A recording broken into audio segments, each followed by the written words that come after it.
ஐயோ, இந்த நேபாளுக்கு இவ்வளோ கொடுமை நடக்குதுப்பா. அன்னைக்கு சவுத் ஆப்பிரிக்கா கிட்டேயும் ஒரு ரன்னில் தோற்று போனாங்க நேபாள். இன்னைக்குன்னு பார்த்து பங்களாதேஷ் கிட்டத்தட்ட 107 108 தான் அடித்தாங்க. இன்னைக்கு பங்களாதேஷ் ஜெயிச்சு சூப்பர் 8க்கு சுற்றுக்கு குவாலிஃபை ஆயிடுச்சு.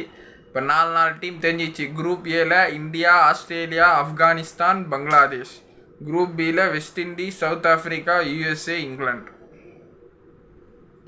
ஸோ குவாலிஃபை ஆகி பங்களாதேஷ் இன்னைக்கு நெதர்லாந்து தோற்று போயிடுச்சு. நெதர்லாந்து ஜெயிச்சுன்னா நெதர்லாந்து குவாலிஃபை இருப்பாங்க. நெதர்லாந்து தோற்று போயிடுச்சு, பங்களாதேஷ் ஜெயிச்சிச்சு, சூப்பர் 8 குவாலிஃபை ஆயாச்சு.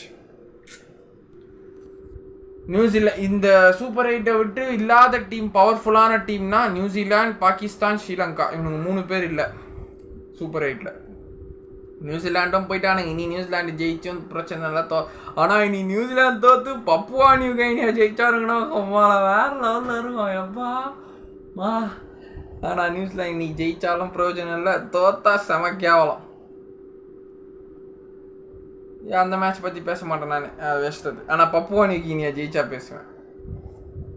ஸோ பங்களாதேஷ் ஜெயிச்சிட்டானுங்க.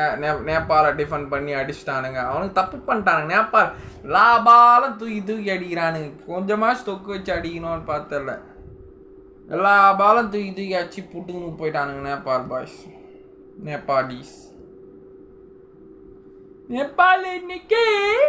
நேபாள் இன்னைக்கு மாதிரி வரலான்னா அப்படி தான்.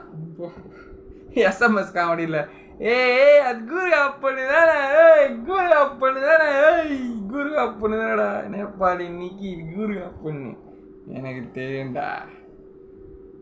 ஸோ நேபாள் விட்டுக்கு. ஆனால் நேபாள் ஃபேன் பேஸ் பயங்கரமாக இருந்தது. ஆனால் இந்த T20 பாவம் நேபாள் ஒரு மேட்ச் கூட ஜெயிக்கலை.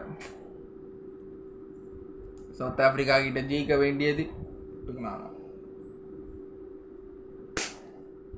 பங்களாதேஷ் ஒழுங்காக போய் மேட்ச் ஜெயிங்கடா. பாம்பு மாதிரி டான்ஸ் ஆடி சீன் போடாதீங்க. சூப்பர் 8 எங்கள் கூட மோத போகிறீங்க, ஆஸ்திரேலியா கிட்ட மோத போகிறீங்க, ஆப்கானிஸ்தான்கிட்ட மோத போகிறீங்க. 3 பேரே ஓட ஒன்றுண்டா. அவங்க 3 பேர் சேர்ந்து பங்களாதேஷை காரி போகிறோம். என்னோட ட்ரீம் டீம் ஆப்கானிஸ்தான் செமிஃபைனல் போனோன்ற ஆசை. பொறுத்திருந்து பார்ப்போம். பாய்.